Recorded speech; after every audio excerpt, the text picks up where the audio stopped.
이 자리예요. 이 자리. 그러니까 저기서 일로 뛰어나온 거예요. 불이 얼마나 세게 타올랐까 해서 옷을. 그래서 이제 얼굴을 다 그슬리고 저기를 하니까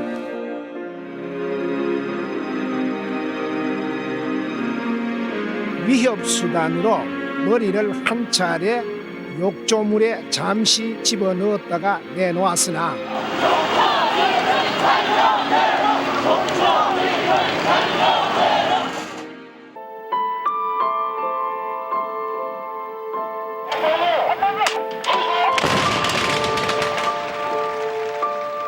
심장 정지 상태로 들어가서 긴급 심폐소생 시술을 시도했으나 회복하지 못하고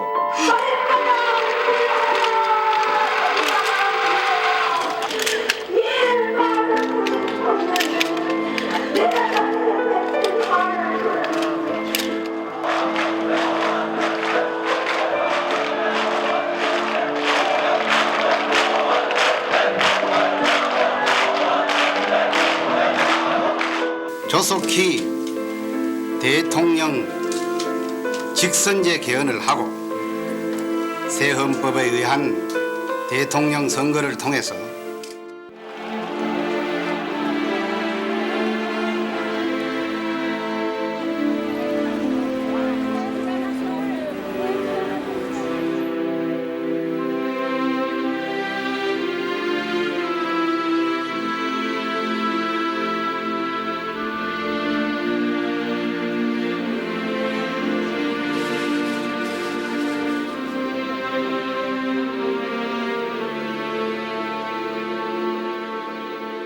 열사들이 자기가 누려야 될 그 제자리를 찾게 해주는 게 우리 부모들의 목표입니다.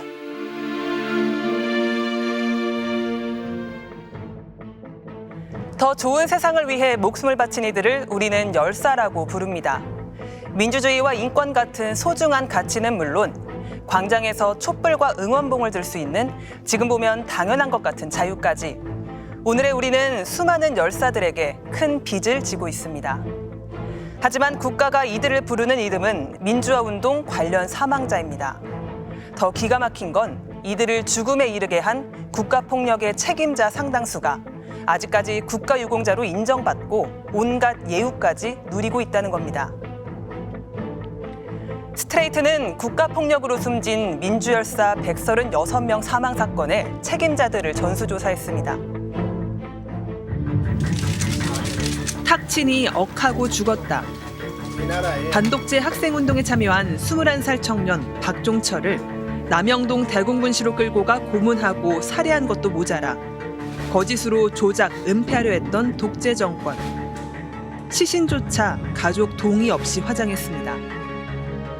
관에 들어있는 얼굴만 확인하는 거니까 그런 고문 형태 그런 걸 전혀 볼 수가 없었죠. 경찰이 외부와 이 벽을 치고 완전히 단절된 상태에서 우리만 내부에 갇혀 있는 상황이었기 때문에 억울한 죽음을 누구에게 하소연할 수도 없었습니다. 한 석 달 동안은 경찰에 의해서 저희 유족들은 철저하게 통제가 되었습니다. 그러니까 이제 어디든 가면 따라 붙고 그리고 모든 전화는 이제 다 도청이 되고.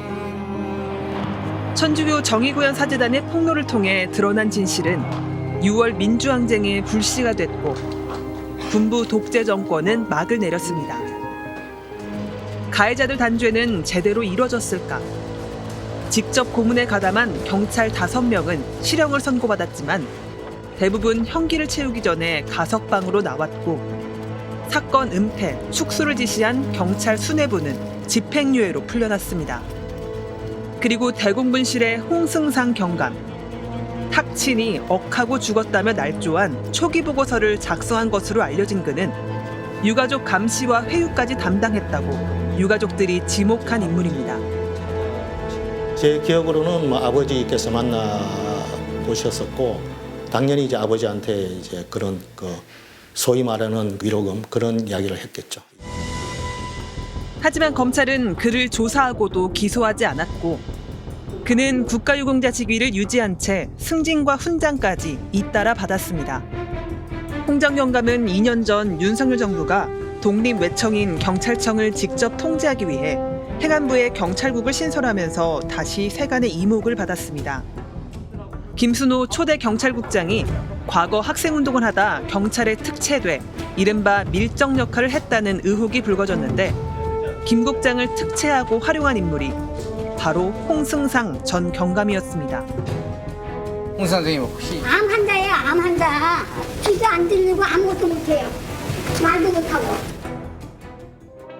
1972년 박정희 전 대통령이 영구 집권을 위해 유신 헌법을 통과시킨 뒤 대학가에서 반독재 시위가 이어지던 1973년 서울대법대 최종일 교수는 유럽 간첩단 수사 참고인으로 남산 중앙정보부에 자진 출석했다. 사흘 만에 주검으로 발견됐습니다. 중앙정보부는 최 교수가 간첩임을 자백한 뒤 7층에서 투신했다고 발표했습니다. 그리고 유가족들은 침묵을 강요당했습니다. 우리 집 앞에 골목마다 중앙정보부 직원들이 지키고 있었고 가까운 친구들에게조차도 아버님의 죽음에 대해서 이야기를 할 수가 없는 그런 상황이었어요. 하지만 당시 중앙정보부 직원이었던 동생 최종선 씨는 내부에서 진상을 파악한 뒤 감시를 피하려 정신병동에 스스로 입원해 98쪽짜리 수기를 썼고 정의구현사재단이 폭로하면서 거짓은 드러나기 시작했습니다. 여론에 밀려 검찰이 재수사에 나섰지만 자살인지 타살인지 증거를 발견하지 못했다며 아무도 기소하지 않았습니다. 진실은 30년 뒤에 밝혀졌습니다. 검찰에 그 1988년 당시에 수사 자료를 요청을 했더니 그것이 캐비넷 하나 분량에 굉장히 많은 자료들이 발견이 됐다는 겁니다. 다 알고 있었던 거네요. 네, 모든 사람들이 다 깜짝 놀랐던 거죠. 의문사위는 최 교수가 모진 고문을 받았지만 간첩임을 자백하지 않았으며 투신 자살은 중앙정보부의 날조였다고 밝혔습니다. 최 교수가 자백했다는 신문조서, 현장 검증, 수사보고서 등이 사후에 조작됐고 검찰 재수사 때도 허위 진술을 공모했다는 사실이 드러났습니다. 이 같은 조작과 은폐를 주도한 곳은 중앙정보부 5국. 핵심 인물은 5국 수사단장 장성록이었습니다. 하지만 공소시효 만료로 장 씨를 비롯한 책임자 누구도 처벌받지 않았고 2011년 사망한 장 씨는 현재 국가유공자들이 묻히는 대전현충원에 안장돼 있습니다. 유신 독재 시절 대표적 사법살인으로 꼽히는 인혁당 사건. 1974년 대통령 긴급조치 위반으로 체포된 서도원, 도혜종 씨 등 8명은 북한의 사주로 인민혁명당을 결성해 국가전복을 기도했다며 재판에 넘겨졌습니다. 건장한 아저씨 둘이가 왔더라고요. 와서 엄마하고 저보고 잠시 나가라 그러고 그 방에서 몇 마디를 주고받고는 그렇게 말씀하시고 가셨어요. 애들 잘 키워라고 그러고. 1심부터 대법원 판결까지 10개월. 확정 판결 18시간 뒤에 사형이 집행됐습니다. 연말 때 장남은 참석을 하러 가라고 내가 했어요. 했는데 보니까 하여튼 내 기억에는 몸에 있는 구멍이라는 구멍에서는 다 피가 나와 있더라고요. 이 땀 구멍까지도요. 근데 그게 이제 말라는 그게 굉장히 생생해요. 그리고 32년 만에 재심을 통해 나온 무죄 선고. 법원은 오늘 이 사건의 판결이 잘못됐다고 인정했습니다. 하지만 30년 넘게 간첩 가족이라는 낙인 속에 살아온 유가족들에게는 너무도 지연된 정의였습니다. 무도한 독재 권력, 그 하수인이었던 사법부 누구도 처벌받거나 책임지지 않았습니다. 대전현충원에서도 가장 높은 곳에 자리한 국가사회공헌자 묘역. 이곳에는 당시 인혁당 사건 조작을 지휘했던 신직수 전 중앙정보부장이 안장돼 있습니다. 신 씨의 묘비에는 인간의 기본권을 애써 옹호하는 길을 지향했다고 적혀 있습니다. 12.12 군사반란을 일으키고 독재 권력을 지키려 민주주의를 짓밟았던 전두환 신군부 일당. 이들이 내란 성공을 자축하며 남긴 기념사진 속 34명 가운데 전두환, 노태우를 비롯한 주범 13명의 서훈은 지난 2006년 박탈됐습니다. 하지만 14명은 지금도 국가유공자로 남아있고 사망한 13명은 국립묘지에 안장됐습니다. 아무리 많은 공을 세웠다 하더라도 그런 어떤 민주인사를 탄압한 그런 경력이 밝혀진다면 모든 것이 취소돼야 되겠죠. 반면 민주화운동을 하다 목숨을 잃은 민주열사는 1999년 제정된 민주화운동 보상법에 의해 136명이 민주화운동 관련 사망자라는 이름으로 인정받았습니다. 이 가운데 61명은 독재 권력에 저항하고 사회 부조리를 고발하기 위해 스스로 목숨을 던졌고 18명은 시위 도중 최루탄이나 몽둥이에 맞아 사망했고 18명은 투옥 등으로 생긴 병으로 숨졌습니다. 그리고 17명은 아직도 사망 경위가 제대로 밝혀지지 않았습니다. 이렇게나마 민주열사들의 죽음이 세상에 알려진 건 유가족들의 처절한 몸부림이 있었기 때문입니다. 자식의 죽음을 헛되이 할 수 없다는 마음에 스스로 민주화운동에 뛰어든 부모들은 같은 아픔을 겪은 다른 유가족들과 함께 40년을 이어오고 있습니다. 내 자식의 죽음이 마지막이 돼야 한다. 오직 진상규명과 명예회복을 위해 거리 위로 나섰지만 가야 할 길은 아직도 멀기만 합니다. 국회의사당 바로 앞, 비닐과 나무판을 덧대 만든 임시 천막. 민주열사 유가족들의 모임인 유가협 농성장입니다. 유가협은 1986년 8월 군사독재 정권에 목숨을 잃은 11명의 부모들이 뭉치면서 시작됐지만 또 다른 국가폭력 희생자가 계속 나오면서 지금은 105가족으로 늘었습니다. 간첩가족, 빨갱이라는 오명과 핍박을 이겨내며 전국을 돌며 농성과 시위를 이어갔습니다. 국가 시책에 반대하는 불순분자로 취급을 했습니다. 가족들이나 뭐들을 감시를 하고 내 자식도 단식을 하다 이랬는데 단식이 얼마나 내가 끔찍하겠어요. 그런데도 그 자식이 했던 길인데 옳다고 했으니까 부모로 안 할 수 없잖아. 87년 개헌으로 대통령 직선제 도입, 집회 결사와 언론 출판의 자유 보장, 노동조합 결성 가입 확대, 법정 근로시간 제도, 최저임금 제도 도입. 자식의 뒤를 이어 뛰어든 민주화운동은 모두가 누릴 열매로 돌아왔습니다. 우리 사회가 민주화가 거꾸로 가려고 할 때 이분들이 했던 역할을 무시할 수 없고 가장 앞장서서 어쩌면 강경하게 싸웠던 분들이다. 유가족들이 가장 바라는 건 진상규명 그리고 명예회복. 하지만 여전히 많은 죽음이 의문사로 남아있습니다.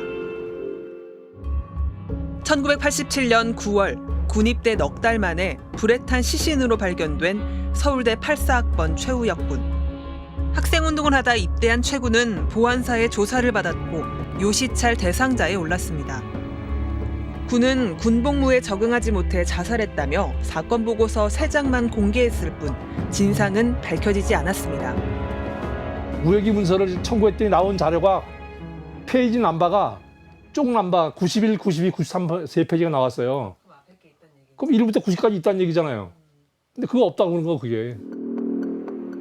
1992년 기차에 치여 숨진 채 발견된 전남대 90학번 문승필 군. 학생운동에 적극적이었던 문 군은 귀가 중이라는 전화를 끝으로 행방불명됐고 보름 뒤 싸늘한 주검으로 돌아왔습니다. 경찰은 스스로 철로에 뛰어들었다고 발표했고 추가 조사는 자료가 없다며 중단했습니다. 아마 쫓겨서 그 뒤로 갔지 않았나 아니면 어디서 사고를 당해서 그 철도에다 갖다 놨느냐. 서울대 무역학과 82학번 안치웅 군은 1988년부터 지금까지 실종 상태입니다. 민주화추진위원회 핵심 활동가로 구로 동맹 파업을 지원하다 구속되기도 했고 공안기관의 사찰을 받아왔습니다. 경찰은 관련 기록이 없다며 더 수사하지 않고 있습니다.